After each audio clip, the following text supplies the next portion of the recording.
वासुदेव।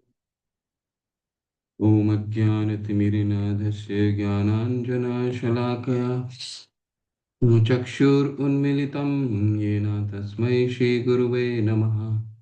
श्रीचैतन्यमनोभीष्टं स्थापितं येन भूतले स्वयं रूप कदा मह्यं ददाति स्वपदान्तिकं वन्देऽहं श्रीगुरु श्रीयुतपदकमलं श्रीगुरु वैष्णवांश श्रीरूपं साग्रजातां सहगना रघुनाथान्वितं सजीवं साद्वैतं सावधूतं परिजनसहिता कृष्णचैतन्यदेवं श्रीराधाकृष्णपादान् सहगना ललिता श्रीविशाखान्वितांश्च नमो विष्णुपादाय कृष्णपृष्ठाय भूतले श्रीमते भक्तिवेदान्त स्वामिनिति नामिने नमस्ते सरस्वते देवे गौरवाणी प्रचारणे निर्विशेषा शून्यवादी पाश्चात्य देश तारिणे जय हो श्री कृष्ण चैतन्य प्रभु नित्यानंद श्री अद्वैत गदाधर शिवासादि गौर भक्त वृंदा हरे कृष्णा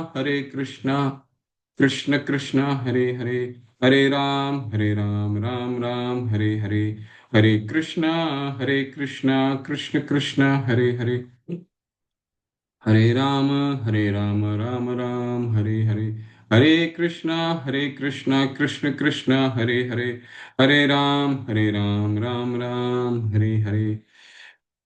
ओके। भक्ति रसाम आप सभी का हार्दिक अभिनंदन है। अभी हम हरे अपने कृष्णा प्रभु जी, मुझे को होस्ट बना दीजिए। हम्म, कृष्ण।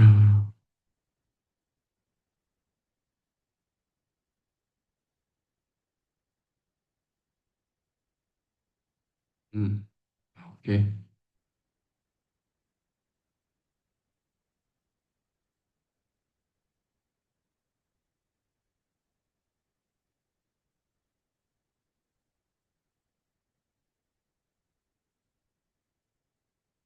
हरे कृष्णा कृष्ण कृष्ण हरे हरे हरे राम राम राम हरे हरे। हम अपने श्लोका को रिसाइट चैंट कर लेते हैं। आज बहुत सारे श्लोका चैंट करेंगे हम। हरे कृष्णा कृष्ण कृष्ण हरे हरे राम राम राम हरे हरे। ओके। तो ये चार श्लोक हम इसको याद करते हैं। अन्य अभिलाषिता शून्यम ज्ञान कर्मा धनावृतम अनुकूलेन कृष्णानुशीलनम भक्तिरुत्तमा। जब प्रथम श्रेणी की भक्ति विकसित होती है तो व्यक्ति को सभी भौतिक इच्छाओं अद्वैतवादी दर्शन द्वारा प्राप्त ज्ञान और सकाम कर्म से रहित होना चाहिए। भक्त को निरंतर कृष्ण की अनुकूल सेवा करनी चाहिए जैसा कि कृष्ण चाहते हैं। शुद्ध भक्ति की परिभाषा। सर्व उपाधि विनिर्मुक्तं तत्परत्वेन निर्मलं ऋषिकेन ऋषिकेश सेवनं भक्तिरुच्यते। अतः श्री कृष्ण नामादि न भवेद ग्राह्य इंद्रिय सेवन्मुखे ही जिह्वादो स्वयं एव स्फुरति यतः। कृष्ण और उनके पवित्र नामों को भौतिक इंद्रिय द्वारा नहीं समझा जा सकता, लेकिन जब कोई व्यक्ति भगवान के पवित्र नाम और पारलौकिक रूप को स्वीकार करने की प्रवृत्ति विकसित करता है तो कृष्ण सहज रूप से जीव और अन्य इंद्रियों में प्रकट होते हैं।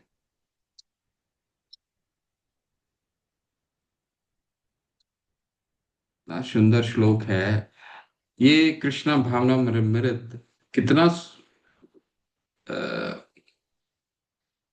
अ, कैसा सुदृढ़ विज्ञान है कि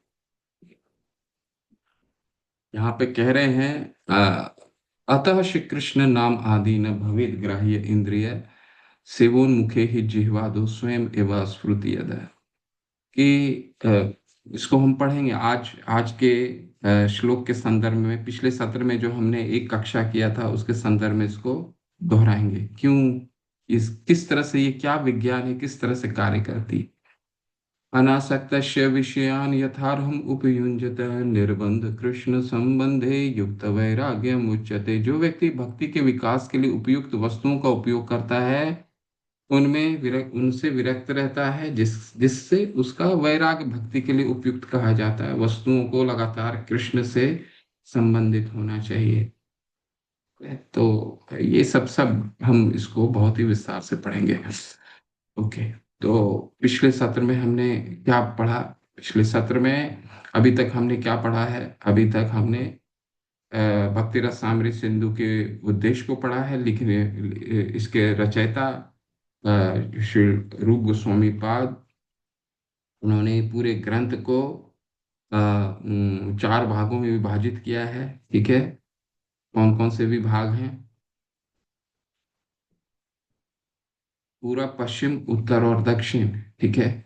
और हम केवल पूर्वी भाग को पढ़ने का प्रयास करेंगे, जिसमें साधना भक्ति का विवरण है। तो हम मुख्यतः सामान्य भक्ति कवर कर चुके हैं, जिसमें भक्ति की परिभाषा को बतलाया गया था। ठीक है, दो श्लोकों के माध्यम से। कृष्ण के कौन सा है? अन अभिलाषिता शून्यम ज्ञान कर्मा धनावृतम अनुकूल कृष्ण अनुशीलनम भक्ति उत्तमा। ठीक है, उसमें मुख्य मुख्य बिंदु क्या है? अनुशीलनम भक्ति उत्तमा। ठीक है। अनुकूल कृष्ण अनुशीलनम भक्ति उत्तमा। अनुकूल कृष्ण के, भगवान को जो पसंद है, अनुकूल भगवान को जो पसंद है वो करना। और कैसे करना? अनुशीलनम, अनु का मतलब होता है पूर्ववर्ती आचार्य, और शीलनम मतलब होता है उनके पद चिन्हों में चल करके हमें भगवान को, क्योंकि हमें तो किसी तरह का कोई भी व्यवहारिक रूप से हमें इसका अनुभव नहीं है कि हम भगवान को किस तरह से प्रसन्न कर सकते हैं। तो जिन्होंने प्रसन्न किया है अपने हृदय से, तो उनको अगर उनके राह पे चलेंगे तो गुलाब जामुन खा करके भी भगवान को प्रसन्न कर सकते हैं। ठीक है। तो जरूरी नहीं है हिमालय की गोद में जाकर के तपस्या करना। ठीक है, हिमालय के गोद में जाकर के तपस्या करना, ठंडे पानी में तपस्या करना। शिला प्रभुपाद ने क्या कहा? प्रसाद खिलाया, गुलाब जामुन खिलाया, हरे कृष्णा का मंत्र कराया, नृत्य हुआ, और गोलोक धाम, यही बोला उन्होंने। यही सामान्य तरीके से ही बताया, और ये शास्त्र उन्मोदित है।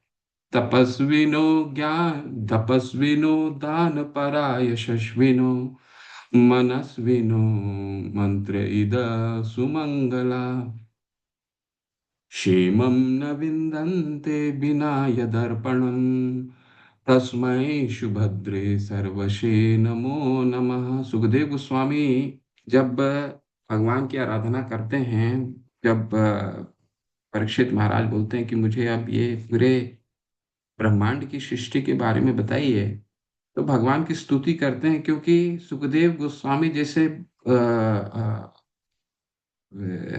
इतने महान महाभागवत, जो जो भगवान की स्तुति करते हैं कि आप तपस्विनो तपस्विनो दान परा यशस्विनो। कोई अगर तपस्या भी करता है, कोई बहुत दान भी देता है, तपस्विनो दान परा यश, बहुत कोई यशस्वान है, कोई इंजीनियर है, डॉक्टर है, समाज में बहुत बड़ा आईएएस ऑफिसर है, यशस्विनो तपस्विनो दान परा यशस्विनो मनस्विनो मंत्र विदा सुमंगला। कोई अगर मन से भी चिंतन करता है, तपस्या करता है, हिमालय में जाकर तपस्या करता है, भगवान का अंतरात्मा में चिंतन करता है, मंत्र विधा, कोई मंत्र मंत्र पे इतना ये मंत्र पढ़ना है, इस मंत्र से होना है, इस मंत्र से भगवान को प्राप्त करना है। ठीक है। मंत्र विधा सुमंगला, कोई सुमंगला का मतलब है कोई वैदिक कर्म, वैदिक नियमों के प्रति बहुत ही आडंबर है, बहुत ही ज्यादा आकृष्ट है कि ऐसे होने से ही ऐसे होगा। कई लोगों को आपने देखा होगा ना, समाज में ऐसे हो गए तो इस तरह करोगे तो होगा। नहीं नहीं नहीं, जो आप कर रहे हो उससे नहीं होगा। इस तरह से थोड़ी होता है। अरे ये साष्टांग करो, ये अंग करो, वो तपस्या करो, ऐसे करो, वैसे करो। ऐसे कई लोग बताते हैं ना, हमारे कर्मकांडी ब्राह्मण तो खासकर स्मार्त ब्राह्मण जो होते हैं वो तो ऐसे ही बताते हैं। लेकिन सुखदेव गोस्वामी क्या कह रहे हैं कि तपस्विनो दान पराय यशस्विनो मनस्विनो मंत्रविदा सुमंगला क्षेमं न विन्दन्ति विना यदर्पणम्। अगर इन लेकिन इन सभी चीजों को भगवान के बिना अर्पण किए हुए अगर हम करते हैं, क्षेमं न विन्दन्ति विना यदर्पणम्, तस्मै सुभद्रे सर्वशे नमो नमः। भगवान भगवान उससे प्रसन्न नहीं होते हैं। वो इसलिए शिला प्रभुपाद ने कहा तुम गुलाब जामुन खाओ, खाना खाओ, प्रसाद खाओ, मंत्र को हरे कृष्ण मंत्र करो, कीर्तन करो, नाचो और गोलोक धाम जाओ। यही बोला ना उन्होंने, और भेजा भी। तो पिछले सत्र में हमने क्या चर्चा किया, इसी पे चर्चा था ना। क्या चर्चा था? ये हमने चार भागों में विभाजित किया, सामान्य भक्ति, साधना भक्ति, भाव भक्ति और प्रेमा भक्ति। ठीक है, पिछले सत्र में क्या हमारी चर्चा थी कि चार छह भक्ति के छह चरित्र होते हैं। क्या क्या चरित्र है? कलेश अग्नि, शुभदा, मोक्ष लघुता कृत, सुदुर्लभा, सांद्रानंद विशेषात्मा और श्री कृष्ण आकर्षणी चसा। ठीक है। सबसे पहला बिंदु पे थे हम, क्या? कलेश अग्नि, यानी सब प्रकार के प्राकृतिक कलेशों को तत्काल शांत कर देती है। किस तरह से कलेश? कलेश का क्या मतलब है? कलेश का मतलब है दुख, तकलीफ, जो हम देख रहे हैं वो कलेश, उसको कलेश का कहते हैं। ठीक है ना। कलेश का क्या परिभाषा है? कलेशा तु पापम तद बीजम अविद्या चेति तत्त्रिधा। कलेश, कलेश क्यों आता है जीवन में? हमें दुख क्यों आते हैं? कलेशा, कलेशा तु पापम, क्योंकि कोई हम ऐसा काम करते हैं जिसके कारण पाप करते हैं, सिंफुल एक्टिविटी जिसको कहा जाता है पाप। ठीक है। जो शास्त्रों के अनुसार अनुमोदित नहीं है उसको पाप कहा जाता है, जो शास्त्रों के अनुसार अनुमोदित है वो ठीक है। ठीक है। ये पाप करने की, पाप करने का जो बिंदु है वह कहाँ से शुरू होता है? बीजम, कोई बीज। और ये बीज कहाँ से आती है? बीज मतलब कि हमें कोई प्रवृत्ति, ठीक है, हम कोई भी कोई गलत कार्य करते हैं, उसके उसके पीछे प्रवृत्ति होता है, इसलिए उसको क्या कहा जाता है? बीज। ठीक है। और ये बीज कहाँ से आता है? ये अविद्या आता है। पिछले सत्र में हमने बहुत विस्तार से इस विषय पे चर्चा किया। ठीक है। ठीक है। तो ये फिर हमने क्या चर्चा किया? चर्चा ये किया कि जो पाप कर्म हैं, ठीक है, अविद्या का क्या मतलब होता है? अविद्या कई तरीकों से हमने पिछले सत्र में समझा। क्या क्या तरीका था? अविद्या मुख्यतः चार तरीकों से देख सकते हैं। वो श्लोक, वो स्लाइड भी मैं लगा के आपको दिखाता हूँ दोबारा से, उसको अच्छे से ध्यान पूर्वक देख लीजिए।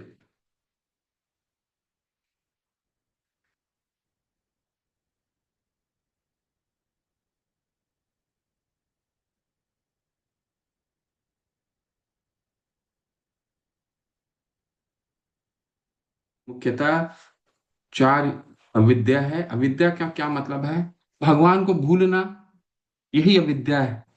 ठीक है। शास्त्रों में इसी को कहा जाता है अविद्या। क्यों भूलते हैं? अविद्या किन कारणों से अविद्या करके हम क्या करते हैं? ठीक है, किसी टेम्पोररी चीज को परमानेंट मान लेते हैं, अस्थायी प्रविष्ट को स्थायी रूप में मान लेते हैं, शरीर को खासकर, ठीक है, मान लेते हैं। अशुद्ध वस्तु को शुद्ध मान लेते हैं, किसी भी अशुद्ध वस्तु को भी हम शुद्ध मान लेते हैं अविद्या के कारण। सुख को ही, दुख को ही सुख के रूप में उसको अनुभव करते हैं। ठीक है। इस भौतिक जगत में ही हम सुख ढूंढने का प्रयास करते हैं। और चौथा क्या है?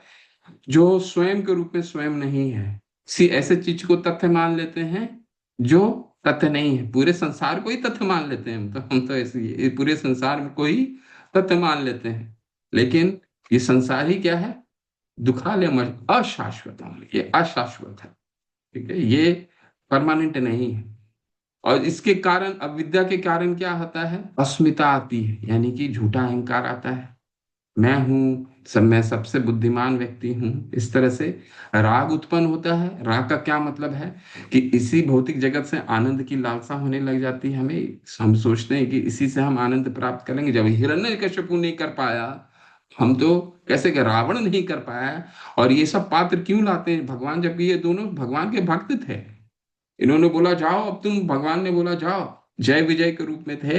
उन्होंने बोला जाओ, तुमको तो भगवान अलग अलग किरदार निभाने हैं, लीलाएं लीलाएं करवाने हैं, तो अलग अलग किरदार निभाया इन्होंने। रावण ने अलग किरदार निभाया और हिरण्यकशिपु ने अलग किरदार निभाया, जगाई मधाई ने किरदार निभाया। और क्यों किरदार निभाते? क्योंकि हम जैसे लोगों को सिखाने के लिए कि इससे बड़ा तो कोई भौतिकतावादी तो नहीं हो सकता ना, है ना। राग द्वेष को क्या मतलब है? हम सोचते हैं जो भी दुख आया है हमारे को, हमें इस भौतिक जगत में, उसको हम ही दुख, उस दुख को हम दूर कर सकते हैं। ठीक है। और उसके कारण क्या आता है? अभिनिवेश, जीवन से चिपके रहना, मृत्यु को, मृत्यु का कभी भी, मृत्यु से हमेशा भयभीत रहना। अंत तक भी हम, कोई भी इस, चाहे कोई साधु हो, चाहे कोई भौतिकतावादी हो, कोई अपना इस जीवन को त्यागना नहीं चाहता है। जितना ज्यादा मिल जाए उसमें, अगर साधु है तो सोचेगा कि भजन कर ले, और भौतिकतावादी है तो सोचेगा और भी भोग कर ले, है ना। लेकिन ये सब अविद्या है, सभी अविद्या है। तो इसको हमने विस्तार से देखा। अब इसका उपाय क्या है? उपाय क्या है? शुभता। उपाय हमने विस्तार से पढ़ा। क्या पढ़ा था? एक बार भक्ति रसामृत सिंधु खोले। उपाय हमने भगवान, केवल और केवल भगवान की भक्ति। ठीक है। और ऐसे जब भगवान की भक्ति, शिला प्रभुपाद के हम तात्पर्य से पिछले सत्र में हमने पढ़ा कि जब भगवान की हम जब भक्ति करते हैं, तो वो केवल पाप को, इसलिए भगवान ने क्या कहा? सर्वधर्मान परित्यज्य माम एकम शरणम, अगर मेरे शरणम व्रज, अगर मेरे शरण ग्रहण करोगे तो सभी पापों से मुक्त हो जाओगे। ये पाप कौन से हो गए? ये यही पाप हैं। कलेशा तू पापम तद बीजम अविद्या चेति ते त्रिधा। ठीक है। पाप कहाँ से नष्ट होते हैं? पाप अविद्या, क्योंकि अब अविद्या ही नहीं रह गया। ठीक है, अविद्या ही नहीं रह गया, तो फिर पाप करने की प्रवृत्ति कम होने लगती है। और ये हम देखते हैं, भगवान का जब हरि नाम करना हमने शुरू किया, पहले की आप कुछ समय से उसका अपना व्यवहारिक रूप से उसको लेकर के आइए और अभी लेकर के आइए, तो हम स्वयं में भी बहुत बदलाव देखें। हो सकता है पूरा ना उन चीजों का उच्छेदन हुआ हो, परंतु पाप करने की प्रवृत्ति तो कम हो ही जाती है। चार नियमों का पालन करना, हरि नाम लेना, इससे पाप करने की क्योंकि वो अविद्या को हटाता है। ठीक है, अविद्या के स्तर पे कार्य करता है। इसीलिए जब अविद्या ही नहीं रहेगी, तो बीज, उसके बीज का उत्पाद नहीं होगा। बीज का उत्पाद नहीं होगा तो पाप नहीं होगा, और जो पाप नहीं होंगे तो कलेश नहीं। ठीक है। पाप के दो तरीके के पाप होते हैं। कौन से जो भी हम कर्म करते हैं, उसका दो तरीके से उसका बीज रोपण होता है, अप्रारब्ध और प्रारब्ध। अप्रारब्ध का क्या मतलब? जो कलेश, जो दुख हम इस तत्काल जीवन में भोग रहे हैं, उसको अप्रारब्ध कहा जाता है। कोई केस में फंस जाता है, किसी को शारीरिक कष्ट आ जाता है, सभी के जीवन में कुछ ना कुछ कष्ट आते हैं, उसको अप्रारब्ध कहा जाता है। और जो संचित है, क्योंकि हम हर क्षण कुछ ना कुछ कार्य कर रहे हैं। भगवत गीता में हमने तीसरे अध्याय के 5वें श्लोक में पढ़ा है कि हर व्यक्ति कार्य ही अवश्य कृष्णा। वो जैसा शरीर प्राप्त हुआ है हमें, ये शरीर विवश करेगा हमें हर समय कर्म करने के लिए। ठीक है। अगर पक्षी को शरीर प्राप्त हुआ है तो सुबह वो उड़ेगा ही अपने घोंसले से दाना चुगने के लिए। ऐसा नहीं कि नहीं उड़ सकता। तो हम हर समय कर्म करेंगे ही करेंगे, और उस कर्म कर्म का कुछ ना कुछ फल होता है। इस समय भी हम कर्म कर रहे हैं, कुछ ना कुछ फल हो रहा है। ठीक है। तो कई ऐसे कर्म हैं जिनके संचित बीज इस, हो सकता है तत्कालीन जीवन में हमें उसका फल भोगना ना पड़े आगे आने वाले सत्र में। और कई फल हम इस जीवन में जो भोग रहे हैं, हो सकता है उसके कर्म हमने अभी नहीं किए हों, 50 50 जन्म पहले किए हों, 20 जन्म पहले किए हों, जिसका हमको फल अभी भोगना पड़ता है। ठीक है, किसी ने हमें कुछ कह दिया, किसी ने हमें हमारी हम कहते हैं ना, हमें बहुत ही बुरा भला कहा। ठीक है, ये सब हमारे प्रारब्धों का नतीजा है, कर्मों का नतीजा है, कि किसी ने हमें अपमान कर दिया, किसी ने हमें चोट पहुंचा दिया, किसी तरह का हमें तकलीफ हो रहा है, ये सारे हमारे कर्मों का प्रारब्ध है। और अ, भक्ति क्या करती है? भक्ति ये अविद्या को ही काट देती है, और जब अविद्या कट जाता है तो इसकी बीज कट जाती है, और बीज कटने के बाद हमारा कोई भी कर्म वो सिंफुल नहीं रह जाता, वो पाप नहीं होता। ठीक है, तो इसका कुछ हम अ, इस बिंदु को कुछ हम क्लोज करेंगे, और फिर अगले बिंदु पड़ाव में जाएंगे, और कुछ अच्छे कुछ श्लोक भी पढ़ेंगे। ठीक है, भगवत गीता 9 पॉइंट कौन सा श्लोक है? माम ही पार्थ व्यपाश्चित्य ये शिव पाप योनि, आप मेरे साथ उच्चारण कीजिए, BG9, BG9।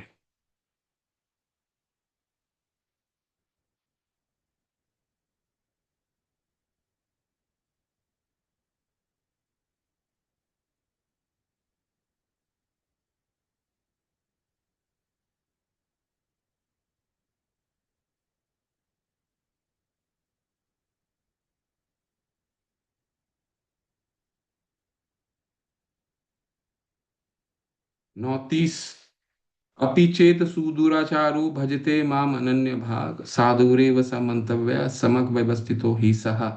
ठीक है, कोई व्यक्ति, भगवान कह रहे हैं कि अपि चेत सुदुराचारो, कोई कितना भी दुराचारी है लेकिन मेरा भजन कर रहा है, माम अनन्य भाग, उसे साधु समझना चाहिए। अब आपको सबको, हम सबको ये समझ में आ रहा होगा कि भगवान ने ये सिद्धांत क्यों रखा।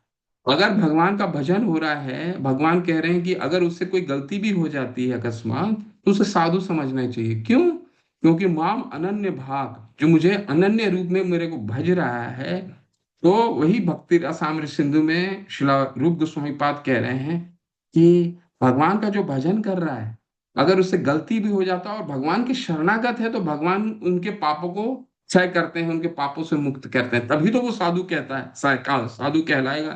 साधुरे व समंतव्य, उसको साधु समझना चाहिए। एक तो हमारे पास कई प्रमाण दिए हैं रूप गोस्वामी पाद ने। अब हम लोग क्षिप्रम भवति धर्मात्मा शश्वत शांतिम निगच्छति कौन्तेय प्रतिजाना ही न मे प्रत्यप्रणश्यति। आप लोग कोशिश कीजिए, कोई भी कक्षा करें, कोई भी कक्षा, उसको वीडियो ऑन करके कीजिए। इसका क्या लाभ होता है, मैं अपना पर्सनल अनुभव बताता हूँ, मैं व्यक्तिगत अनुभव बताता हूँ इसका। हम जो पढ़ रहे होते हैं उसमें हमारा मन लगता है, क्योंकि अगर हम और सचेत होकर के हम उस कक्षा को कर पाते हैं। नहीं तो अगर हम वीडियो ऑफ करके हम करते हैं तो उसमें हमारा कंसंट्रेशन उतना नहीं रहता है।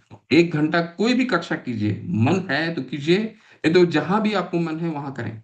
लेकिन मेरा अपना पर्सनल व्यक्तिगत अनुभव है कि आप जब भी कक्षा करें, एकदम वीडियो ऑन करके कीजिए। क्यों? क्योंकि आपको मन लगेगा और हम सचेत होकर के कक्षा कर पाएंगे। आप इसका अनुभव खुद करिएगा कि आप जो वीडियो ऑफ करके करते हैं और जब वीडियो ऑन करके करते हैं तो उसमें हमारा किस तरह का कंसंट्रेशन रहता है। ठीक है, ओके।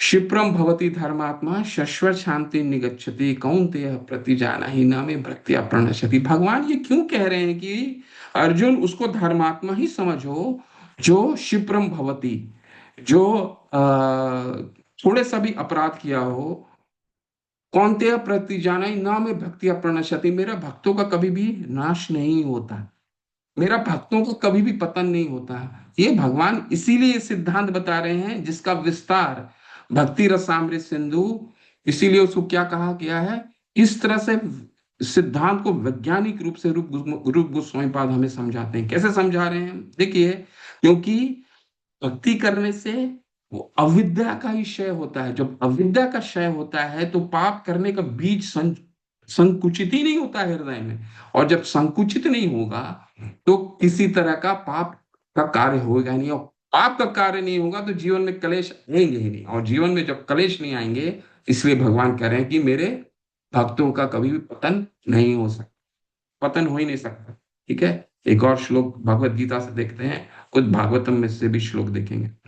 तो इससे हमें, हाँ देखिए, माम ही पार्थवपाश्रित्य ये अपि स्यु पाप योनियः स्त्रियो वैश्यो तथा शूद्रो ते अपि यान्ति पराम गतिम। कोई कितना भी निम्न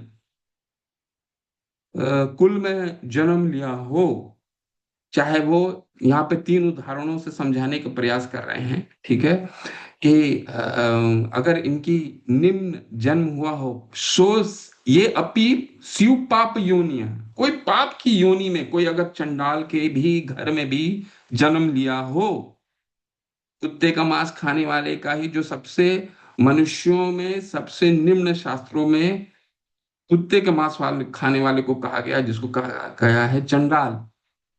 ठीक है। और गाय के मांस खाने वाले को पशु की योनि में गिनती की जाती है, उसको उसको मनुष्यों में नहीं गिना जाता है। भगवान यहाँ कह रहे हैं जिसका जन्म इन पाप योनियों में भी हुआ हो, तो भी यांतिम पराम गतिम, अगर मेरी भक्ति करता है तो परम गति को प्राप्त होता है। भगवान ने कहीं भी नहीं किया, कहा है भगवत गीता में कि इतना तपस्या करो, हिमालय में जाकर के खड़े होकर के तपस्या करो, नदी में ठंडे पानी में बिना कपड़ों के 2 डिग्री टेम्परेचर में खड़े होकर के करो, कहीं उन्होंने नहीं कहा है। ये यान्ति पराम गतिम माम ही पार्थ वपाश्रित्य। ठीक है। ये हमने भगवत गीता के कुछ सिद्धांत पढ़े, और कुछ हम श्रीमद् भागवतम के पढ़ते हैं सिद्धांतों को, कि कहाँ कहाँ बहुत जगह कहा गया है ये बात।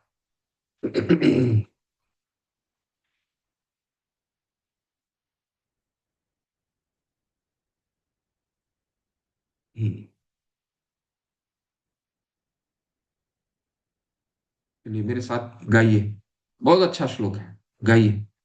मैं म्यूट में ही गाइए, बहुत सुंदर श्लोक है, और इसी सिद्धांत को बताता है कि किरातहूनान्द्र पुलिंद पुलकशाभीर शुंभे यवना खसादया ये अन्ये च पापा यद पाशयाशया शुध्यन्ति तस्मै प्रभविष्णवे नमः। किरातहूनान्द्र पुनिंद पुलकशाभीर शुंभे यवना खसादयः ये अन्ये च पापा यद पाशयाशया शुध्यन्ति तस्मै प्रभवे विष्णवे नमः। एक बार और गाते हैं। किरातहूनान्द्र पुलिंद पुलकशाभीर शुंभे यवना खसादया ये अन्ये च पापा यद पाशयाशया शुद्धयन्ति तस्मै प्रभा विष्णवे नमः। सुखदेव गोस्वामी भगवान को प्रार्थना करते हुए कहते हैं कि किरातहूनान्द्र पुलिंद पुलकशा, कोई अगर ये सब सुखदेव गोस्वामी कुछ ऐसे प्रांत, कुछ ऐसे प्रांतों के बारे में बता रहे हैं जो सबसे निम्न माना जाता है पूरे हमारे ब्रह्मांड में। किरात, किरात मतलब कुछ ऐसा प्रांत थे जहां पे लोग बहुत ही निम्न कुल के थे। फिर हुनान, हुनान मतलब कुछ जर्मनी, कुछ रशिया के भाग को बोला गया है कि वहां के लोग बहुत ही पापी होते हैं। पुलिंद पुलकशा, आंध्र, आंध्र मतलब आज की तारीख में जो आंध्र प्रदेश है, वहां के लोग मांस का भक्षण बहुत करते हैं, तरह तरह के मांस खाते हैं। उसको शास्त्र में कहा गया है किरात हूनांध्र, आनंद्र, देखिए आंध्र, ठीक है, आंध्र यानी कि वो दक्षिण भारत का वो विभाग जहां पे काफी पापी लोग पाए जाते हैं। पुलिंद पुलकशा, पुलिंद पुलकशा का मतलब है कि ग्रीकवासी, ग्रीक क्षेत्र के लोग। पुलकशा, और भी ऐसे कई क्षेत्र हैं। आभीर शुंभे, आभीर मतलब कि अफगानिस्तान, पाकिस्तान, उनका भी नाम है आभीर। सिंध का भाग, देखिए सिंध का भाग। यावन, यावन का मतलब हो गया खासकर तुर्की, तुर्की के लोग को भी शास्त्र में कहा गया है यावन। फंसा गया, फंसा गया मतलब मंगोल, चीन मंगोल। अब तो मालूम है चंगेज खान, आपको अगर इतिहास आपने पढ़ रखा होगा तो चंगेज खान तो अपने माँ को ही गर्दन काट दिए थे, है ना? क्यों? क्योंकि माँ ने, उनके माँ ने उनका उनका उनको दूध नहीं पिलाया था, तो उन्होंने पूछा कि आपने तो मुझे दूध नहीं पिलाया है, दूध तो किसी और ने पिलाया है। तो उन्होंने गर्दन काट दी अपनी माँ का ही। तो ऐसे पापी, इससे बड़ा क्या पापी हो सकता है? फंसा दया। और भी बोल रहे हैं सुखदेव गोस्वामी, ये अन्य च पापा, इसके अलावा और भी पापी, यदपाशयाशया, लेकिन अगर भगवान का शरण कोई ले लेता है तो वो शुद्धंति तस्मे प्रभु विष्णवे नमः, तो वो शुद्ध हो जाता है। और भगवान को, ऐसे भगवान को मैं नमन करता हूँ। इसीलिए तो श्रील प्रभुपाद ने ऐसे लोगों को, अभी आप समझ रहे होंगे कि हमारे पास कैसा कैसा व्यवहारिक एक्सपीरियंस है। जो जर्मनी के ऐसे एक भक्त थे जो गाय का खून पीते थे, और वो शिला प्रभुपाद ने उनको दीक्षा दिया था। अमेरिका में शुरुआती में किस तरह के हिप्पी थे, ठीक है? अब जब उनका कैसे उद्धार हुआ, कोई तपस्या किया उन्होंने? क्या किया उन्होंने? हरि नाम किया, गुलाब जामुन खाए, प्रसाद खाया, नाचा, यही तो किया। और क्या किया? गुरु के शरणागत हो गए। यदपाशयाशया, बस भगवान का यही करना है हमें, कोई कठिन नहीं। और इतने करने से वो कैसा हो गया? शुद्धंति तस्मै प्रभु विष्णवे नमः। भगवान, भगवान इतने, इसलिए तो भगवान कहते हैं भोक्ता राम यज्ञ तपसाम सर्वलोक महेश्वरम सुहृदय सर्वभूताना। कैसा भगवान, कितने हितैषी हैं कि एक मंगोल के व्यक्ति, भगवान यहाँ सुखदेव गोस्वामी कह रहे हैं भगवान की आराधना करते हुए कि खसा दया जैसा व्यक्ति को भी आप शुद्ध कर सकते हैं। तो ये भगवान की शक्ति है।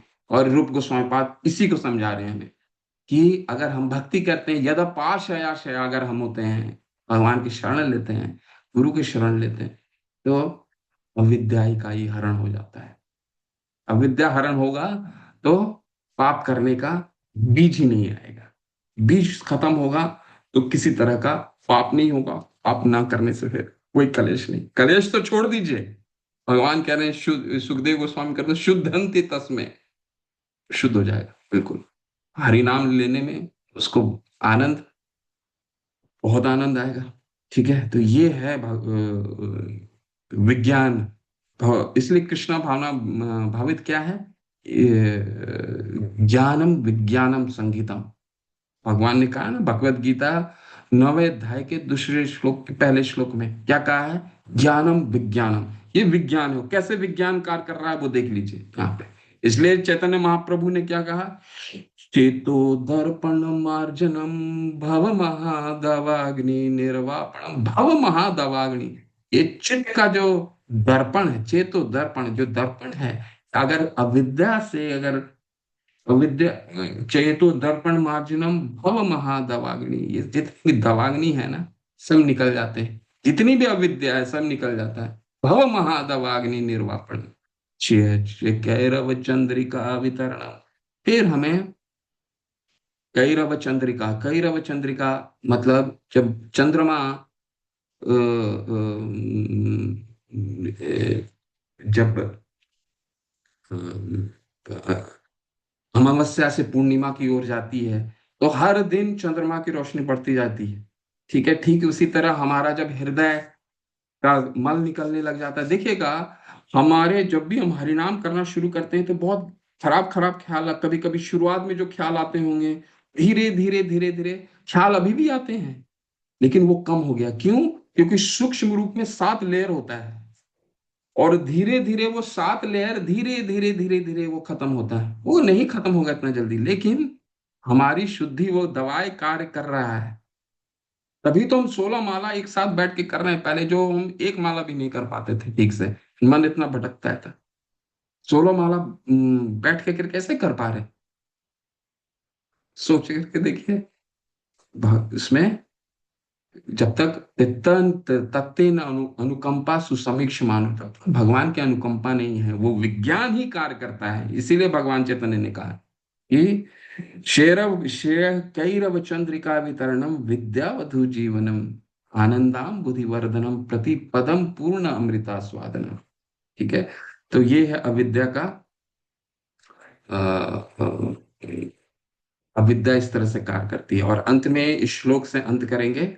एक बहुत सुंदर श्लोक रूप गोस्वामी पाद पद्म पुराण से बोलते हैं।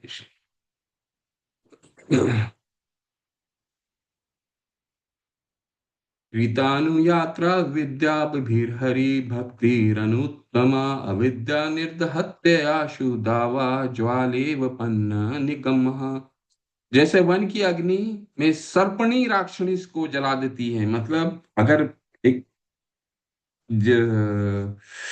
जंगल में जब अग्नि लगती है तो वहां सांप, जितने सांप रहते हैं वो भी जल जाता है, लेकिन यहाँ पे खासकर सर्पनी यानी कि मादा फीमेल सांप का प्रयोग किया गया है। उसका भी कारण है क्यों। वैसे ही भगवान की परम भक्ति अपने साथ आने वाले सभी अज्ञान को द्वारा अविद्या को शीघ्र ही पूरी तरह से जला देती है। ठीक है। इसीलिए दवाग्न महाप्रभु ने कहा, क्या कहा कि चेतो दर्पण मार्जनम भव महादवाग्नि निर्वापणम। वही यहाँ पर रूप गोस्वामी पाद इस श्लोक को बता रहे हैं पद्म पुराण से, कि अगर भगवान की भक्ति करते हैं तो ठीक उसी तरह ही वो कार्य करती है, जिस तरह वो जंगल में जब आग लगता है और एक मादा यानी कि फीमेल स्नेक, मादा सर्प का भी विनाश हो जाता है। तो मादा का क्यों इस्तेमाल किया गया है, क्यों मेल का क्यों नहीं? क्योंकि मादा इसीलिए क्योंकि वो, उनकी आसक्ति ज्यादा होती है। वो अपने साथ अपना अपना भी और अपने बच्चों को भी पकड़ के रखते हैं, बच्चों को भी पकड़ के रखते हैं मादा।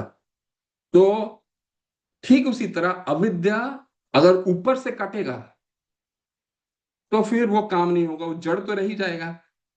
लेकिन यहाँ पर रूप गोस्वामी कह रहे हैं ये मादा स्नेक यानी मादा सर्प को काटेगी। मादा स्नेक यानी कि उसके बच्चे, उसके सब का नाश हो जाएगा, यानी कि जड़ से अविद्या चला जाएगा। इसीलिए उन्होंने यहाँ पे अशु पन्न पन्निकम पन्निकम शब्द का इस्तेमाल किया है। ठीक है। पन्निकम मतलब मादा स्नेक। ठीक है। जो ताकि उसका पूरा जड़ से ही अविद्या समाप्त हो जाती है। ठीक है ना। तो ये बहुत सुंदर है अविद्या। इसका दूसरा देखते हैं, दूसरा क्या है। दूसरा है कलेश अग्नि शुभदा। शुभदा, शुभदा का क्या अर्थ? शुभदा, शुभदा का मतलब होता है कि ये हमारे जीवन में शुभ लक्षण लेके आती है। कलेश का तो नाश करने से काम तो होगा नहीं, भी तो कलेश का नाश हुआ है। ठीक है। लेकिन कलेश का नाश होने से भक्ति पहला फायदा क्या किया चरित्र में, हमारे कलेशों का नाश किया। दूसरा फायदा क्या है, हमारे जीवन में शुभ, बहुत कुछ शुभ होता है। क्या क्या शुभ होता है वो हम पढ़ते हैं। खासकर मुख्यतः अपने भक्ति रसामृत सिंधु खोलें। ठीक है। चार मुख्य बिंदु को शिला प्रभुपाद समझाएंगे। चार मुख्य बिंदु, इसका परिभाषा, शुभदा का परिभाषा क्या है। भक्ति रसामृत सिंधु आप खोले।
शुभत्वम, सुख, शुभत्वम।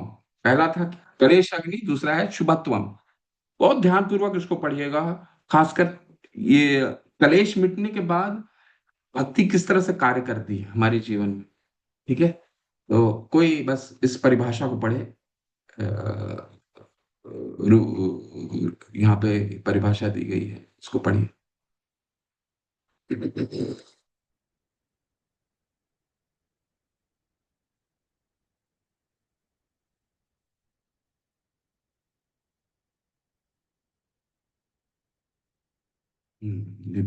दीप्तिमती मत हरि हरि, पढ़िए। मतलब हरे कृष्ण। हरे कृष्णा प्रभु जी, सादर प्रणाम। मतलब हरे कृष्ण। शील रूप गोस्वामी ने शुभत्व की परिभाषा दी है। उनका कहना है कि वास्तविक शुभ का अर्थ है विश्व भर के समस्त लोगों के लिए कल्याण कार्य। इस समय लोगों का समूह समाज, जाति और राज्य के रूप में कल्याण कार्यों में लगे हुए हैं। यहाँ तक कि विश्व सहायता कार्य के लिए संयुक्त राष्ट्र द्वारा भी प्रयास हो रहा है, किंतु सीमित राष्ट्रीय कार्यों के दोषों के कारण सारे विश्व के लिए ऐसे सामूहिक कल्याण कार्यक्रम व्यवहारिक रूप से संभव नहीं है। किंतु कृष्ण भावनामृत आंदोलन इतना उत्तम है कि यह संपूर्ण मनुष्य जाति को सर्वोच्च लाभ पहुंचा सकता है। इस आंदोलन के प्रति प्रत्येक व्यक्ति आकर्षित हो सकता है और इसके फल को चख सकता है। इसीलिए रूप गोस्वामी तथा अन्य विद्वान एकमत हैं कि सारे संसार में भक्ति में कृष्ण भावनामृत आंदोलन के लिए व्यापक विज्ञापन कार्यक्रम सर्वोच्च मानव कल्याण कार्य है। कृष्ण भावनामृत आंदोलन किस प्रकार सारे विश्व का ध्यान आकृष्ट कर सकता है और किस तरह हर व्यक्ति इस कृष्ण भावनामृत में आनंद का अनुभव कर सकता है, हरे कृष्ण इसका मतलब हरे कृष्ण। जी, हरे बस कृष्ण। यहाँ रुकते हैं। पहला बिंदु, इसको कहा जाता है जगत प्रणिनाम। पहला पहला बेनिफिट भक्ति का, भक्ति करने का पहला बेनिफिट तो हमने देख लिया। क्या पहला सबसे फायदा क्या हुआ? कलेश कट गया। अब कलेश कटने से तो काम नहीं चलेगा। कलेश कटने से तो हमारे दुख आने कम हो गए। लेकिन इसके आगे क्या भक्ति किस तरह से कार्य करती है? शुभत्वम हमारे जीवन में चार तरीके से शुभ लक्षण लेकर के आती है, जिसका पहला लक्षण अभी भगवान शिल प्रभुपाद ने बताया। रूप गोस्वामी पाद इसको क्या कहते हैं? जगत प्रणिनाम। जगत प्रणिनाम का मतलब होता है ये सबके लिए अच्छा है, पूरे जगत के लिए अच्छा है। जब 1922 में भक्ति सिद्धांत ठाकुर महाशय का के साथ अपने गुरु महाराज का शिला प्रभुपाद का जब पहली बार वो मिले, तो उस समय तो शिला प्रभुपाद राष्ट्रवादी थे और महात्मा गांधी जी से बहुत प्रेरित रहते थे। तो सबसे सबसे प्रथम बार जब उनकी भेंट हुई 1922 में, तो भक्ति सिद्धांत महाराज ने कहा कि तुम तो अंग्रेजी अच्छी बोल लेते हो, तो ये जो कृष्ण भावनामृत है ये अंग्रेजी बोलने वाले के पास से पहुंचाओ। ये इनका ये भगवत गीता का ज्ञान पहुंचाओ तुम। शिला प्रभुपाद ने बताया कौन सुनेगा अभी बात, हमारी बात सुनेगा कौन? सारा जब देश परतंत्र है, जब किसी के अधीन है, तो हमारी बातों को सुनेगा कौन? भक्ति सिद्धांत महाराज ने कहा परतंत्र तो हमेशा रहेंगे, सब चलता रहेगा राजनीति। आज अंग्रेज है, कल कोई और स्वतंत्रता किसी और रूप में आएगी, कल किसी और रूप में आएगी, कल किसी और रूप में आएगी। लेकिन कृष्ण भावनामृत आज का तत्कालीन जरूरत है लोगों का। क्यों? क्योंकि जगत प्रेमी नाम। शिला प्रभुपाद करीबन 1.5 से 2 घंटे वाद विवाद उनका चला और अंत में वो कन्विंस हो गए। और शिला प्रभुपाद अपने आविर्भाव के अपने एक भाषण में, अपने एक प्रवचन में शिला प्रभुपाद बताते हैं कि मैं उस दिन के बाद से करीबन 8 साल 9 साल के बाद अपने गुरु महाराज से दोबारा मिले वो। ठीक है, वो 1922 में। इसके बाद काफी 5 साल के बाद शायद फिर इलाहाबाद चले गए। तो शिला प्रभुपाद बताते हैं वो मेरा जो वो मीटिंग के बाद मैं एक भी समय ऐसा नहीं था कि अपने गुरु महाराज को मैंने स्मरण नहीं किया। क्यों? क्योंकि उनकी बात जगत प्रणिनाम। देखिए, और शिला प्रभुपाद क्यों ऐसा कह रहे हैं कि पहले परतंत्रता 1947 से पहले अंग्रेज का था, लेकिन परतंत्रता तो मानसिक बीमारी है। ठीक है, हम किसी ना किसी तरह से, किसी ना किसी चीज से हम परतंत्र होते ही हैं। कोई मोबाइल से हो जाता है, कभी सभ्यता से हो जाता है, तो ये परतंत्रता तो रहेगा ही रहेगा। लेकिन जगत प्रणिनाम, श्रीला भक्ति सिद्धांत सरस्वती महाराज ने क्या कहा कि इन जगत में ये बांटो, ये जरूरत है, क्योंकि सबका कल्याण करता है, सभी का कल्याण करता है। इसीलिए आज की तारीख में आप इस्कॉन में देखते होंगे, हर प्रांत के लोग एक छत के नीचे बैठते हैं। कैसे? क्योंकि वो विज्ञान कार्य कर रहा है ना, जिसको रूप गोस्वामी समझा रहे हैं, क्योंकि ये शुभ लक्षण लेके आता है यूनिवर्सल लेवल पे। इसको जगत परिणाम कहा जाता है। ठीक है। दूसरा, माता ने पहला पढ़ा है, पहला फायदा ये है, सबके लिए शुभ है। ये किसी के लिए अशुभ का कार्य कर ही नहीं सकता, सबके लिए शुभ है। दूसरा देखिए फायदा क्या है। जी माता, पढ़िए आगे। शुभ, पहले जगत परिणाम पढ़ा, फिर अभी हम शिला प्रभुपाद दूसरी बिंदु को समझा रहे हैं। पढ़िए। कृष्ण भावनामृत आंदोलन किस प्रकार सारे विश्व का ध्यान आकृष्ट कर सकता है और किस तरह हर व्यक्ति इस कृष्ण भावनामृत में आनंद का अनुभव कर सकता है, इसका उल्लेख पद्म पुराण में इन शब्दों में हुआ है। जो व्यक्ति पूर्ण कृष्ण भावनामृतमय है, मय भक्ति में तत्पर है, वह सारे विश्व की सर्वश्रेष्ठ सेवा करता और हर व्यक्ति को तृप्त करता माना जाना चाहिए। मानव समाज के अतिरिक्त यह वृक्षों तथा पशुओं तक को प्रसन्न करता है, क्योंकि वे ऐसे आंदोलन के प्रति आकृष्ट होते हैं। इसका जीता जागता उदाहरण भगवान चैतन्य ने प्रस्तुत किया है। जब वे अपने संकीर्तन आंदोलन का प्रचार करने के लिए मध्य भारत में झारखंड के जंगलों से होकर यात्रा कर रहे थे, तब बाघ, हाथी, हिरण तथा अन्य जंगली जानवर उनके साथ ही हो लिए थे और अपनी अपनी विधि से नाच नाच कर हरे कृष्ण कीर्तन करके उसमें भाग ले रहे थे। यही कृष्ण नहीं माता। हाँ, इसको भी पढ़ लीजिए, इसको भी पढ़ लीजिए। यही नहीं, कृष्ण भावनामृत में रत मनुष्य भक्ति कार्य करते हुए उन सभी उत्तम गुणों को विकसित कर सकता है जो सामान्यतः देवताओं में पाए जाते हैं। श्रीमद् भागवतम 5.18.12 में सुखदेव गोस्वामी का कथन है, हे राजन, जिनकी कृष्ण में अविचल श्रद्धा है और जो हर प्रकार से द्वैत से रहित है, वे देवताओं के सारे उत्तम गुणों को विकसित कर सकते हैं। भक्ति के उत्तम कोटि के कृष्ण भावनामृत के कारण देवता भी उनके साथ रहने के इच्छुक होते हैं। अतएव यह समझना चाहिए कि उसके शरीर में देवताओं के गुण विकसित हो चुके हैं। हरी हरी माता, बहुत सुंदर पढ़ा आपने। तो यहाँ पे दो चीजें, दो बिंदु के बारे में शिला प्रभुपाद चर्चा किया। पहले उन्होंने क्या चर्चा किया? ये सारे जगत का कल्याण करता है। शुभत्व कैसे है? कैसे भक्ति शुभत्व है, कैसे शुभ लक्षण लेके आता है, पूरे जगत का कल्याण करता है। इसीलिए तो आपने देखा होगा कि आज पाकिस्तान में भी इस्कॉन की मंदिर है। ऐसा कौन सा प्रांत है, चीन में भी मंदिर है, क्योंकि ये कार्य करता है। ये शुभत्व, शुभ लक्षण लेके आता है, पहला। दूसरा बिंदु क्या है? दूसरा है जगतम अनुरक्ता, इसको कहा जाता है। यानी कि ये आकृष्ट करता है, अपने तरफ खींचता है। ठीक है, उसका उदाहरण शिला प्रभुपाद यहाँ दे रहे हैं कि जब झारखंड के जंगलों में चैतन्य महाप्रभु चल रहे थे, तो आ, सारे जानवर भी उनके साथ हो लिए थे। ठीक है? तो आपका प्रश्न होगा, तो अरे चैतन्य महाप्रभु तो भगवान है, तो उनको तो, वो तो जानवर को भी आकृष्ट करने का उनमें गुण तो होगा ही। हम और साक्ष्य देखते हैं और उदाहरण देखते हैं। एक और श्लोक लेते हैं हम श्रीमद् भागवतम का। ठीक है। एस बी,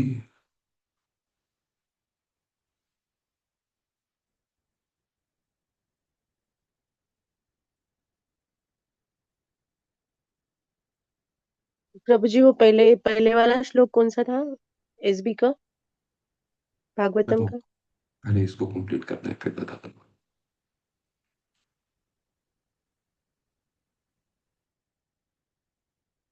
ध्रुव महाराज जब अपने अ, आप सबको कथा मालूम होगी, जब उनकी सौतेली माता ने उनको उनका अपमान किया, उनको अपमान लगा, अब अपने पिता के गोद में बैठने के लिए तत्पर थे। उन्होंने बोला तुम इस गोद के बैठने के लायक नहीं हो, इसके लिए तुमको अगला जन्म लेना पड़ेगा बैठने के लिए, और वो भी कहाँ, मेरे मेरे गर्भ से। इतना अहंकार था। तो ध्रुव महाराज को अपनी माता के पास गए, अपनी माता से पूछा फिर कि इसका क्या उपाय है कि इससे मैं अपने पिता से भी सर्वश्रेष्ठ, ये तीनों लोक में मुझे सर्वश्रेष्ठ चाहिए,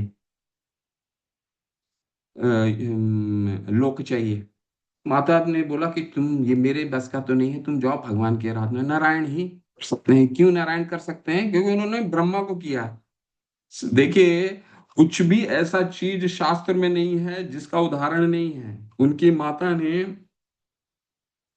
उनको इसीलिए भगवान की स्तुति करने के लिए कहा, क्योंकि भगवान ने ब्रह्मा जी, उन्होंने उदाहरण देते हुए दिया उनकी माता ने, तुम ब्रह्मा, जब वो ब्रह्मा जो हम सर्वोच्च हमारे लीडर हैं, जीवों के लीडर कौन है? ब्रह्मा है। जब जो ब्रह्मा का उन्होंने उद्धार किया है और उनको इतनी शक्ति दी है कि सारा भौतिक जगत का निर्माण उन्होंने कर दिया, तो तुमको तो तीनों लोक से सर्वश्रेष्ठ लोग तो वही दे सकते हैं, भगवान ही दे सकते हैं। उन्होंने किसी देवता के पास नहीं भेजा उनकी माता ने। तो इसलिए देखिए, विज्ञान हर जगह चलता है। तो जंगल गए, जंगल में आराधना की, और आराधना के बाद नारायण का दर्शन होता है। 6 महीने नारायण का दर्शन होता है। और कांचम विचिन्नम, ध्रुव महाराज को लगता है कि जो मैं कांच मांगने आया था, मुझे अब कांचम विचिन्नम, अब मुझे वो, उसको क्या कहा जाता है, डायमंड, अब वो मिल गया मुझे। ठीक है। और जब जब ध्रुव महाराज वापस आते हैं अपने अपने शहर, जब अपने पिता से मिलने के लिए वापस आते हैं, तो वही माता जब मिलने जाती है उनसे, और ध्रुव महाराज क्या करते हैं, उस समय जब लेने गए, जब तपस्या करने के लिए निकल रहे थे, तो अपनी सौतेली माता से कितना नाराज थे वो, कितनी नाराजगी थी उनकी। और जब वापस आते हैं भक्ति कर करके, जब नारायण का दर्शन हो जाता है, तो वो माता, जब वो माता आती हैं, तो उनको उनको वो चरण छूते हैं। और माता क्या बोलती हैं? माता उनको आशीर्वाद देती है। इससे क्या सिद्ध होता है? यस्य प्रसन्नो भगवान गुणे मैत्रियाद भी हरि, तस्मै नामानि भूतानि निम्नापि एवं स्वयं। ये सबको प्रसन्न करता है। उनकी माता भी प्रसन्न हो गई उनसे, जो जिन्होंने ये कह करके उनको दुत्कारा था कि तुमको अपने पिता के गोद में तुम बैठ नहीं सकते हो, उसके लिए तुमको अगला गर्भ जन्म लेना पड़ेगा। वो माता भी यशो प्रसन्न, वो भी आशीर्वाद दे रही है। जब उनका पाँव वो छूते हैं, तो उनको आशीर्वाद देती हैं। यानी कि भक्ति जगत सबको आसक्त करती है। यस्यो प्रसन्नो भगवान गुण मैत्री आदि भी हरि, क्योंकि उसमें क्या है, भगवान के गुण आ जाते हैं, देवताओं के गुण आ जाते हैं। यस्यो प्रसन्नो भगवान, क्योंकि भगवान को प्रसन्न करता है, और जो चीज भगवान को प्रसन्न करता है, वो चीज सबको प्रसन्न करती है। ठीक है। इसलिए इसको क्या कहा जाता है? जगत अनुरक्तम। पहला जगत प्रणिनाम, जगत को आकृष्ट करता है, जगत को सबके लिए शुभ है। और ये भक्ति सबको आकृष्ट करता है। उदाहरण में हमने चैतन्य महाप्रभु का उदाहरण देखा कि वो तो जानवर भी आकृष्ट हो गए, लेकिन शास्त्र में ध्रुव महाराज का भी है। ध्रुव महाराज से भी हम देखते हैं कि उनकी माता जो उनको दुत्कारा, जिन्होंने, आज वो आशीर्वाद देके कह रही हैं गुण मैत्री आदि भी हरि।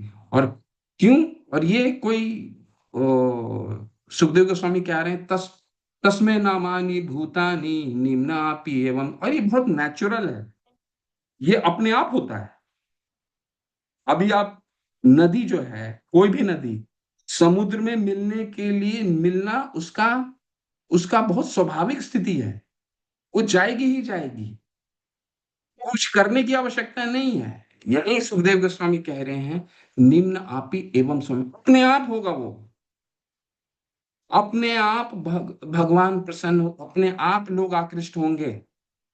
अगर भक्ति कोई करता है अपने आप आकृष्ट आती है, ठीक उसी तरह जैसे नदी समुद्र में स्वतः ही जाती है। इसमें हमें करने की कुछ जरूरत नहीं है।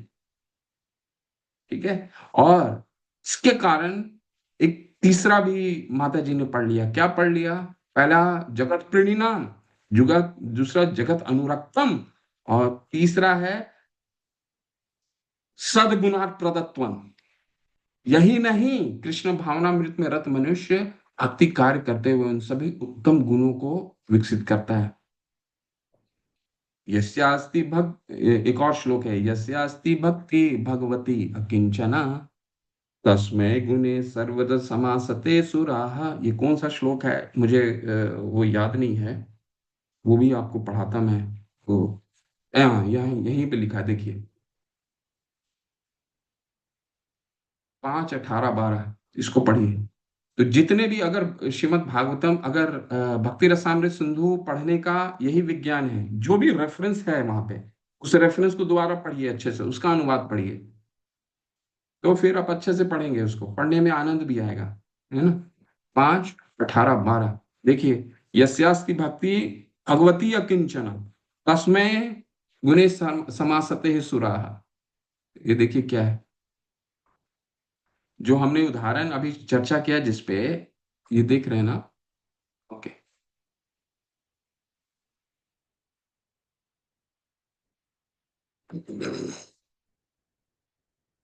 यस्यास्ति भक्तिर्भगवती अकिंचना सर्वै गुणे तत्र समासते सुराः हराव भक्तस्य कुतो महत् गुणा मनोरथे नास्ति धावतो बहि। एक बार और गाइए। यस्यास्ति भक्तिर्भगवती अकिंचना सर्वै गुणे तत्र समासते सुराः हराव भक्तस्य कुतो महत् गुणा मनोरथे नास्ति धावतो बहि। यस्यास्ति भक्तिर भगवती अकिंचना, पहला दो चीजें पढ़ी हमने, जगत प्रणिनाम, पूरा जगत के लिए अच्छा है। दूसरा जगत अनुरक्तम, सबको आकृष्ट करता है। और उदाहरण में हमने देखा चैतन्य महाप्रभु ने जंगल में जाके जानवरों को आकृष्ट कर लिया, ध्रुव महाराज ने उन माता को आकृष्ट कर लिया जिन्होंने उनको दुत्कारा था। ठीक है। वो हुआ कैसे? ये तीसरा है, सदगुना अनुरक्त, सदगुना प्रदत्वम। भगवान भक्ति करने से स्वतः ही देवताओं के गुण आ जाते हैं। ये श्लोक बता रहा है, यस्यास्ति भक्तिर् भगवती अकिंचना सर्वै गुणे तत्र समासते सुरा। सुरा का मतलब होता है देवता। अब आप, शिला प्रभुपाद ने इन 4 नियम ऐसे नहीं दिए। ये 4 नियम का मतलब हुआ मांस भक्षण नहीं करना, नशापान नहीं करना, व्यभिचार नहीं करना, और किसी तरह का अप्रत्याशित मुनाफा के लिए कार्य नहीं करना। ये 4 नियम हैं। शिला प्रभुपाद कहते हैं कि अगर ये 4 नियम का पालन हुआ तो हम पूरे दिन सद्गुण में रह सकते हैं, सतोगुण रह सकते हैं, और मंत्र अच्छे से हरि नाम का उच्चारण कर सकते हैं। क्यों कहा शिला प्रभुपाद ने? क्योंकि हम ये करते हैं तो धीरे धीरे सर्व गुणे तत्र समासते सुराः, वो देवताओं के गुण खुद स्वतः ही विकसित होने लगेंगे। हमें कुछ करने की जरूरत नहीं है। चाहे वो 16वां अध्याय में 26 गुण भी बता दिए भगवान ने। देवी आसुरी स्वभाव जब पढ़ते हैं तो 26 गुण बताए। 12वें अध्याय में 16 के 20 गुण बताए भगवान ने कि मुझे ये चीजें अच्छी लगती हैं। ठीक है। अमानित्वम, अधिवित्तम, अहिंसा, शांति, आर्जवम, कई चीजें बताई भगवान ने 12वें अध्याय में। ठीक है। लेकिन हमें कुछ भी, हम जब पढ़ते थे 12वां अध्याय, जब हमने पढ़े होंगे शुरू में, तो जैसे ही हमने पढ़ा तो हमें ये मन में तो लगने लगा ना कि बाप रे, भगवान तो कितना कठिन कंडीशन रख रहे हैं, इतना मुश्किल। कहते हैं अमानित्यम, अधिवित्तम, अहिंसा, शांति, आजीवन, आचार्य, उपासनम, शौचम, स्थैनम, आत्म विनिग्रह, कई ऐसा गुण बताते हैं कि उसमें अहिंसा नहीं करना चाहिए, आचार्य को उपासना करना चाहिए, आचार्य उपासनम शौचम, हमेशा पवित्र रहना चाहिए। ऐसा कई जरा कंडीशन बताते हैं। भगवान कहते हैं कि ये मुझे बहुत पसंद है ऐसे गुण में।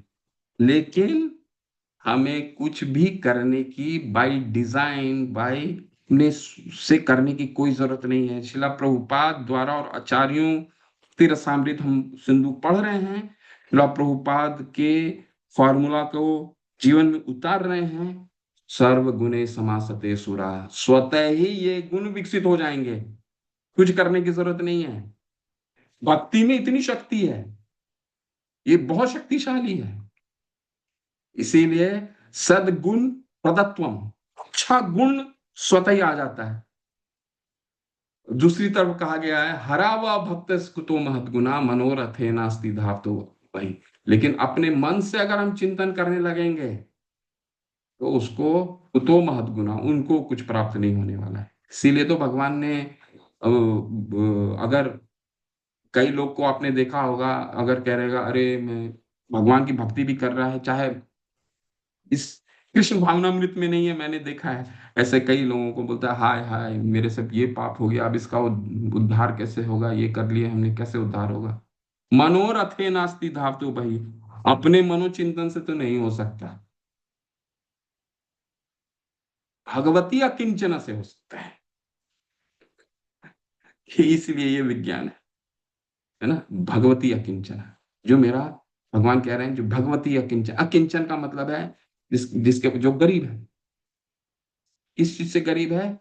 भौतिक चीजों से आसक्ति से गरीबी है उसको, नहीं चाहिए मुझे। आप देखते होंगे जब आप हरिनाम करना शुरू करते हैं तो हमारे में भी कुछ कुछ आसक्ति कम होने लग जाती है, कम होने। आप बाहर जाएंगे कुछ चीजें देखेंगे तो वो उतनी आकृष्ट नहीं करती है। आप इन चीज को सिद्धांतिक रूप से, वैज्ञानिक रूप से इसको देखने का प्रयास कीजिए। भक्ति दिखती है, केवल सुनने का नहीं, सुनना तो है ही, बट हम अनुभव के रूप में इसको कर सकते हैं। आपको कई चीजें, आप पहले लोग मैंने कई लोगों को सुना है, पहले मैं हर रविवार को मॉल चले जाते थे घूमने के लिए, वहां चले जाते थे देखने के लिए। अब आपको जाने का मन ही नहीं करेगा उसको। क्यों? भगवती अकिंचना, क्योंकि से आसक्ति कम होने लग जाती है। इतनी शक्तिशाली है भक्ति। इस तरह सदगुणा प्रदत्वम, ये अच्छे गुण विकसित स्वतः ही होने लग जाते हैं। ठीक है। और अंतिम शुभत्वम खत्म करके फिर हम आज बंद करेंगे, ये तो कल करते हैं। आज 3 चीजें हमने करी। ठीक है। अविद्या का क्योंकि जो अंतिम है वो भी बहुत महत्वपूर्ण है। अंतिम सुख प्रदत्वम, ये जैसे मैंने उदाहरण दिया, अंतिम में आता है सुख प्रदत्वम, जो अंतिम पैराग्राफ पढ़ेंगे, सुख प्रदत्वम। ये और कोई भी सुख से, इसका सुख असीम है, ये अंत में आएगा। ठीक है ना। तभी तो आज जो अभी हमने उदाहरण दिया कि शाम को लोग घूमने चले जाते थे, आज वो घूमने का इच्छा नहीं होता। क्यों? किसी और चीज में अब अच्छा लगने लगा है। इसलिए तो भगवान ने कहा सिद्धांतिक रूप से, विषया विनिवर्तन्ते निराहार से देहिना रसोवर्ज्य रसोपस्य परम दृष्टवा निर्वर्तते। परम दृष्टवा निर्वर्तते, मुझे अच्छा चीज जब लगने लग गया, पहले रसगुल्ला अच्छा लगता था, अब मुझे कुछ और चीजें अच्छी लगने लग गई, तो रसगुल्ला स्वतः ही छूट जाएगी। किसी चीज को हमको काटने की जरूरत नहीं है। काटने की जरूरत नहीं है, कि हम कल पढ़ेंगे। ठीक है। तो हमने अविद्या को आज समराइज किया, संक्षेप में देखा कि अविद्या क्या होता है, अविद्या कलेश कैसे कटते हैं। क्योंकि अविद्या, भक्ति करने से अविद्या कटता है। अविद्या सबसे बड़ा अविद्या क्या है? क्या क्षेत्र भगवान 13वें अध्याय के दूसरे श्लोक में क्या कहते हैं? क्षेत्र गम यो ज्ञानम यद ज्ञानम मतम मम। क्षेत्र को और क्षेत्रज्ञ को जानना ही सबसे बड़ा ज्ञान है। क्षेत्र क्या हुआ? शरीर। और क्षेत्रज्ञ को क्या मतलब होगा? शरीर को जानने वाला। यही तो ज्ञान है ना। ज्ञान क्या है? यही है। भगवान ने इसको ही, ज्ञान को केवल एक लाइन में बता दिया, क्षेत्र यो ज्ञानम यद ज्ञानम मतम मम। ये मेरा मत है कि जो क्षेत्र है और क्षेत्र को जानने वाला है, इन दोनों को हम जान गए तो ये ज्ञान, यानी शरीर और आत्मा का भेद, शरीर और परमात्मा को जानना, शरीर और आत्मा को जानना, यही ज्ञान। तो अविद्या, भगवान की हम भक्ति करते हैं तो अविद्या, यही अविद्या कटता है, भगवान को जानते हैं और हमारा जो मिरर होता है वो साफ होता है, और साफ होने से परमात्मा दिखने लग जाते हैं, क्योंकि सबसे नजदीक वो बैठे हैं। तो अविद्या हट जाता है। अविद्या हटने से पाप की बीज चली जाती है, पाप की बीज चले जाने से पाप करने की प्रवृत्ति चली जाती है, प्रारब्ध अप्रारब्ध सब तरह का क्लेश खत्म हो जाता है। और दूसरा शुभ लक्षण लेके आता है। शुभ लक्षण में तीन गुण, तीन चीजें हमने देखी। जगत परिणाम, पूरे जगत के लिए अच्छा है। दूसरा जगत अनुरक्तम, ये आकृष्ट करता है, आपको कुछ करने की आवश्यकता नहीं है। हमने देखा यस्सो प्रसन्नो भगवान मैत्री गुण आदि भी हरि ये नामानि भूतानि निम्न आपी एवं स्वयं। ये हमने अभी श्लोक देखा श्रीमद् भागवतम का, कि जो भगवान यस्सो प्रसन्नो, सब प्रसन्न हो जाते हैं। अगर कोई भगवान की भक्ति करता है तो उनके जैसा ही गुण आ जाता है उसमें, और उससे सब अनुरक्त हो जाते हैं। ठीक है। ठीक उसी तरह जिस तरह एक नदी समुद्र में स्वतः ही जाने लग जाती है, तो उसको सब पसंद करने लग जाते हैं। जगत अनुरक्तम। और तीसरा क्या देखा हमने? तीसरा देखा सद्गुणा प्रदत्वम। उसमें अच्छे अच्छे देवताओं के गुण स्वतः ही आने लग जाते हैं। यस्यास्ति भक्ति भगवती अकिंचना तस्वे तस् सर्वे गुणा समा सर्व तस् गुणा समासते सुरा। उसके अच्छे गुण स्वतः ही, सुर यानी देवताओं के गुण स्वतः ही उसमें आने लग जाते हैं। ठीक है। कल हम इसको और कंटिन्यू करेंगे। ओके। शिल प्रभुपाद की, रूप गोस्वामी पाद की जय। किन्हीं का क्वेश्चन है?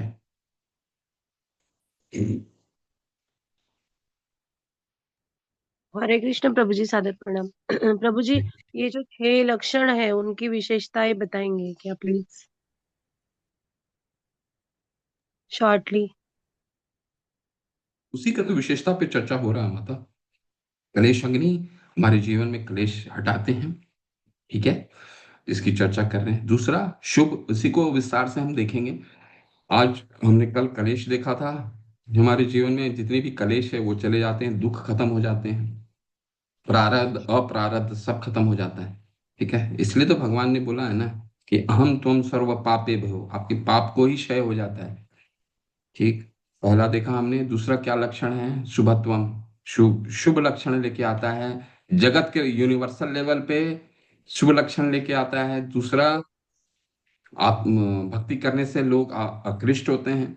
कोई ऐसा व्यक्ति शायद ही मिलेगा जो भक्तों से द्वेष करता हो। आकृष्ट, सबको आकृष्ट करता है। तीसरा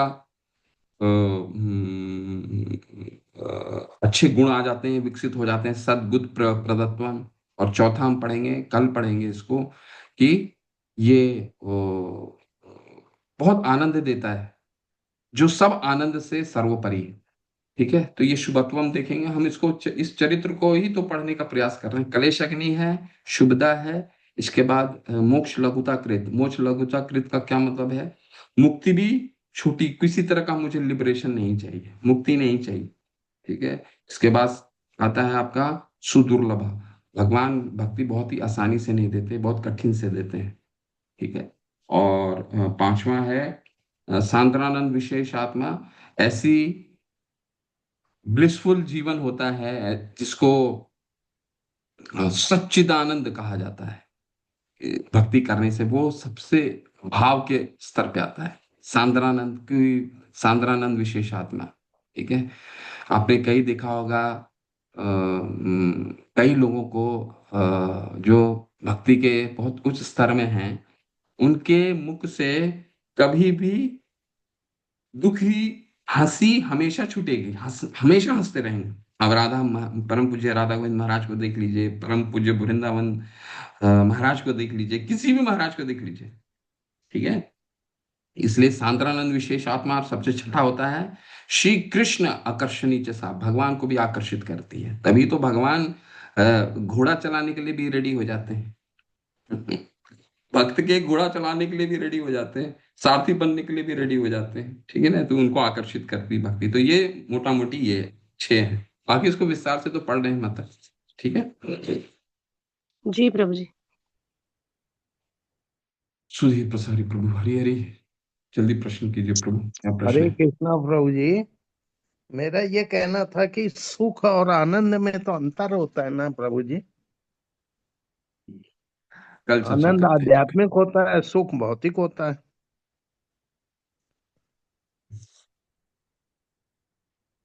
सुख कभी भी आध्यात्मिक के लिए प्रयोग नहीं किया जाता है। हाँ। ठीक है, क्यों? क्यों? उसका कारण कि वो है तो अशाश्वत है, अशाश्वत है, नहीं, कंफर्ट है। सच भगवान क्या है? सत्य, चित, आनंद। सच्चित आनंद, हाँ। तो हम में भी तो यही गुण हुए हैं। भगवान ने कहीं नहीं लिखा सत्य चित सुख, ये तो नहीं लिखा सत्य चित नहीं, आनंद। इसमें तो इसमें जैसे ये लिखा हुआ है टाइटिल कृष्ण भावनामृत में सुख, तो शुभत्व सुख तो आनंद होना चाहिए ना। कृष्ण भावनामृत में आनंद, वहां लिखा हुआ है माता प्रभु। यही जो अभी शुभत्व, अपन पढ़ रहे हैं, तो अगला टाइटिल इसमें लिखा है कृष्ण भावनामृत में सुख, सुख प्रदत्त। हाँ, gives superior happiness and other. ठीक है, कल इस पे चर्चा करेंगे। ठीक है प्रभु। धन्यवाद प्रभु जी। हरी हरी, चलिए। वाञ्छा कल्पतरुभ्यश्च कृपा सिन्धुभ्य च पतितानां पावनेभ्यो वैष्णवेभ्यो नमो नमः। अनंत कोटि वैष्णव वृंद की जय। श्रील प्रभुपाद की जय। नामाचार्य श्री हरिदास ठाकुर की जय। रूप स्वामी पाद की जय। निताई गौर प्रेमानंद। हरि हरि। हरे कृष्ण।